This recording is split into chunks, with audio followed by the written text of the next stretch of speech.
আসসালামু আলাইকুম বন্ধুরা, কেমন আছো? আশা করি ভালো আছো। আলহামদুলিল্লাহ, আমিও খুব ভালো আছি।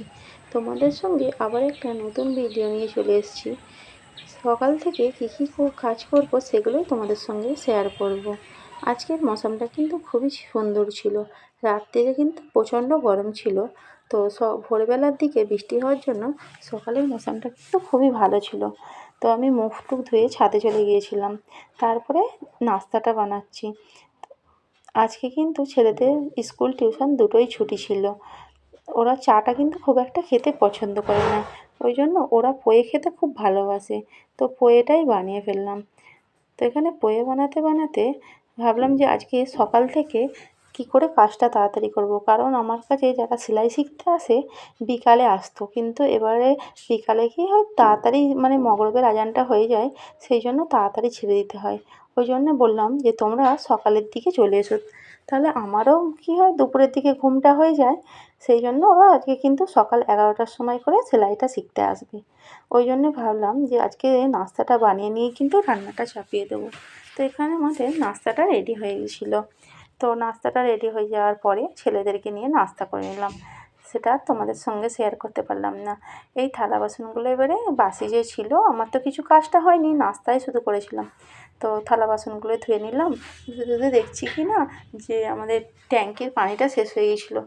তো বোতলের পানিগুলোকেও ভরে নিলাম খাওয়ার, কারণ আবার ট্যাঙ্কি চালাবো, আবার বোতলগুলো না যদি ভরা হয় তাহলে আবার ফের ট্যাঙ্কি কিন্তু অল্পতেই ভর্তি হয়ে যায়। এবার কী রান্না করব ভাবছিলাম, তো আগেই ভাবলাম যে একটু ডাল আর একটু ভাত বসিয়ে দিই, তারপরে কী রান্না করব দেখা যাবে, কারণ আজকে আমাকে সকাল সকালই কাজগুলো করে নিতে হবে। তো এখানে ডাল আমি বাগার দেওয়া করব।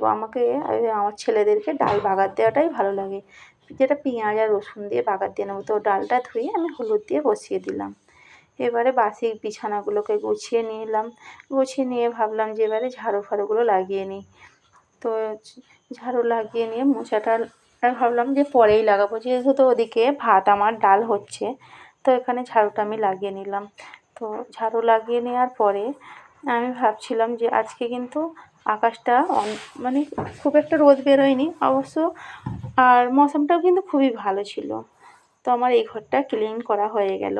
তো এই রুমটা কিন্তু সেরকমভাবে আমার নোংরা হয় না। তো এই যে পাশের রুমটা, এখানে এই রুমটা কিন্তু আমার একটু নোংরাভাবেই হয়ে থাকে, কারণ এখানে আমি যে কাপড়গুলো যে কাটি বেশিরভাগ এই রুমেতেই আমি কাটি। তো এই রুমটা কিন্তু আমার একটু আগাছালাই থাকে, খুব একটা গোছানোর সময়ও পাই না, যে কারণ আমি যতক্ষণ সংসারে কাজ করি তার মধ্যে ছেলেদের সামলে আবার মেশিনে একটু আমার কাজ থাকে, বসেই যাই। তো সেরকমভাবে কিন্তু আমার ঘরটা কিন্তু অতটা পরিষ্কার করা হয় না। তো এই ঘরটা আমার একটু আগাছালাই থাকে। তো আমি এবারে ঘরগুলো ঝাড়ু ফাড়ু লাগিয়ে নিলাম। ঝাড়ু লাগাতে লাগাতে ঝাড়ু লাগানো আমার কমপ্লিট হয়ে যেত।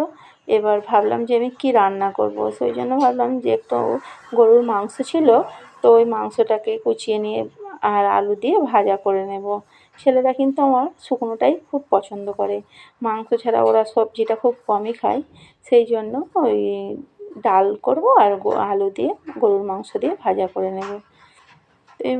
এই আলুগুলো কাটা হয়ে এসছে প্রায়।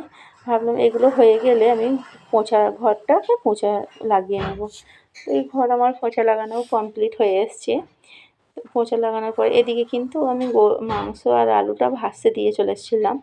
তো এদিকে আমার পোঁছা লাগাতে লাগাতে ওদিকেও আমার রান্নাটাও হচ্ছিল। তাহলে আমার কী হয়, 10টা সাড়ে 10টার মধ্যে কাজটাকে আমি কমপ্লিট করে নিতে পারবো। এখানে আমার রান্না কমপ্লিট হয়ে গেছিলো। তো দু একটা থালা বাসন নোংরা ছিল, সেগুলোকেও ভাবলাম ধুয়ে নিই। ধোয়ার পরে কিন্তু আমি গোসল করে নিয়েছিলাম। ওই কাপড়গুলো মেশিনেই ধুয়ে আজকে মেশিনে শুকিয়ে নিয়েছিলাম, কেন ওয়েদারটা ভালো ছিল না। তো ছাদে মেলে দিয়ে এবার কিন্তু আমার স্টুডেন্টরাও এসে গেছিলো। এখানেই আজকের ভিডিওটা শেষ করলাম।